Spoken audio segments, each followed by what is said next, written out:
Hello and welcome to your weekly video forecast for the week beginning the 13th of October 2014. Mercury is still retrograde this week, and Mercury really kind of gets the hard end of the stick when it comes to Mercury retrograde period. People will blame everything that's going wrong in their life on Mercury retrograde. But, Mercury retrograde is not a culprit.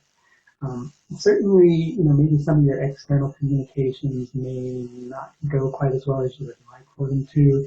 You might find that you're not able to get your point across in the manner that you would really like to get your point across. Sure, certainly sometimes electrical equipment can go a little bit haywire. But why is all this stuff happening externally in your life when Mercury is retrograde? That's the point that people quite often forget or miss the point of. Things are meant to go like that because it's there to force you to slow down and to take a look. When Mercury is retrograde, we're meant to reflect, reevaluate, begin to use our intuition a lot more, and not do quite as many of those external things. Just to debunk a few myths, it's not an absolutely horrible time to sign a contract during Mercury retrograde. Actually, on some levels, it might be quite positive because you can reflect over some of the key points that you're agreeing to. That's just another side note about Mercury.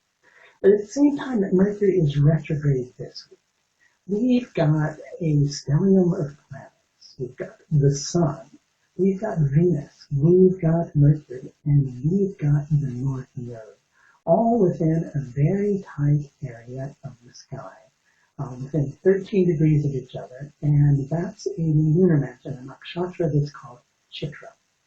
So Chitra energy is very key this week. We're going to start there, and then we'll talk about some of the other aspects that are going on. But over the course of this week, you have the Sun conjuncting Mercury. You also have Mercury conjuncting Venus. Some very powerful energy all beginning to come together in a very close section of the sky. The Sun will conjunct Venus. I think that's actually next week. That is next week, but not this week. But all these planets are within Chitra. So what is Chitra all about?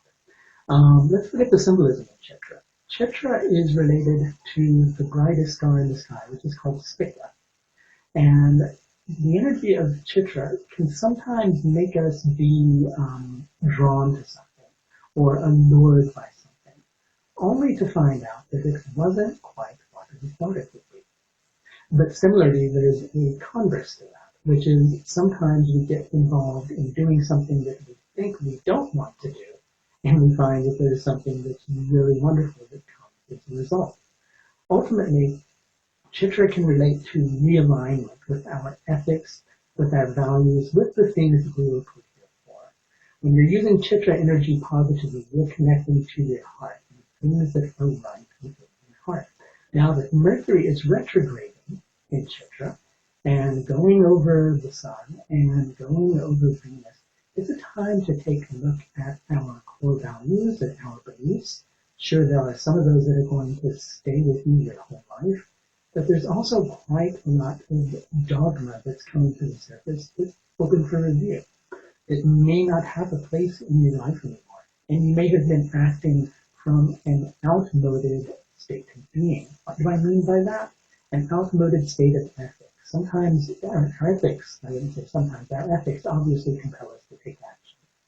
And so we learn something at one point in our life, and we continue acting in a similar manner, and when life changes, we met to learn different methods, and we haven't made the change inside of ourselves. Well, that's what this Mercury retrograde period is all about, right?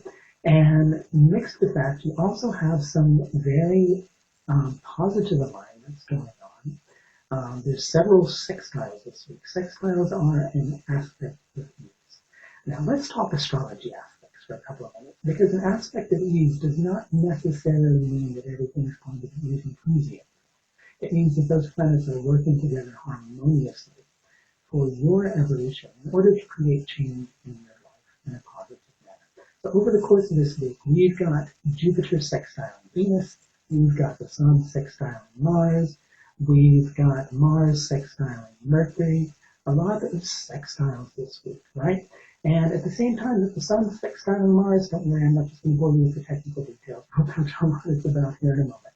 The Sun and Mars are both semi-sextiling Saturn, right? And Mercury will be semi-sextiling Saturn. And Venus will be semi-sextiling Saturn. So Saturn is a key focal point of the week. I'm going to tell you what this is all about, right? So we've been talking about ethics. We've been talking about values. And we've been talking about the reevaluation. So Mars is over in Sagittarius.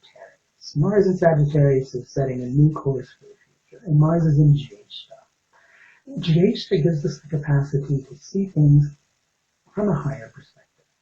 So as the Sun will be sextiling Mars, as Mercury will be sextiling Mars, it gives us the ability to see things more clearly before we take action, to reevaluate our situation, to see things in a manner that we might not have seen them if we would have been caught up in a drama. And while we're on the point of drama, there are some harsh aspects between the Sun and Neptune this week and Venus and Neptune this week. With Neptune in Pisces and Shatabisha tends to create calamities. It's also quite elusive. Things appear one way when they're really not quite in that way at all, that we get sucked into a drama. So be cautious for that this week. It won't last long if it happens, but overwhelmingly the energy this week is positive. So I think that there's a lot of positive energy that you can use to keep you from going into that headspace, right? Let's touch on Jupiter and Venus, right? Anytime you have ethics, core values involved, there is also the potential for pride. We don't like being kind of caught out, so to speak, right? Anytime there's a planet that's close to the Sun, you've got both Venus and Mercury coming close to the Sun this week. And what happens with that is those planets create a condition where they're combust. The Sun makes those planets become combust. And it disrupts the energy of that planet. Mercury is not really going to be affected this week because he's retrograde. So when the planet's retrograde, it's bright. So it's not going to be disrupted. But Venus is going to get disrupted a little bit. And when Venus comes close to the Sun, there can be vulnerability issues that are related to pride. And all this ties in around ethics, or perhaps making a mistake. Ultimately, there are no mistakes, right? But sometimes we go in a wrong direction that we wish that we wouldn't have taken, but at least we learn from experience. With Jupiter in Maga, in Leo, there is the potential to take a look at things more deeply as they're related to pride, as they're related to your strength, related to your dignity, related to your soul, who you are as an individual. Maga relates to the vehicle for the soul. That's one relevance of it. So it's going to relate to some dignity issues, things up for reevaluation before you can move forward. Okay? So let's talk about Saturn. We're touching on Saturn. All these planets are forming a minor aspect to Saturn. The Sun's semi-sextiling Saturn. So is Mercury, and so is Mars. Right? And Saturn is kind of sandwiched in between the Sun, Venus, Mercury, and the North Node in Libra, and Mars over in Sagittarius, because Saturn is Scorpio. Okay? So they're forming a harmonious angle with Saturn. Saturn is in Vishankha. Options for the future. Feeling perhaps like things are stuck and not moving as quickly as you would like for them to, but they're getting ready to open up. If you need this space, this time, in order to reevaluate before you take the next steps. And as Mars enters this nakshatra of Mula later in the week, be careful to be aware that this point of equanimity that you may come to this week after reevaluating and reassessing, be cautious to maintain that. Don't get too pushy in order to try to push your own agenda.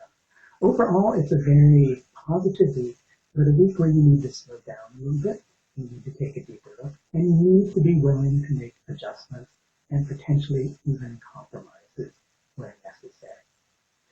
If you are interested in understanding how the energy of this week impacts your chart specifically, I offer a vast range of astrological services above.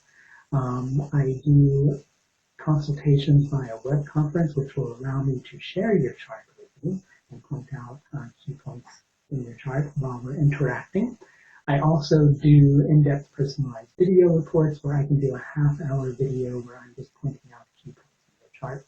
With the web conference consultations, those also get recorded as a video.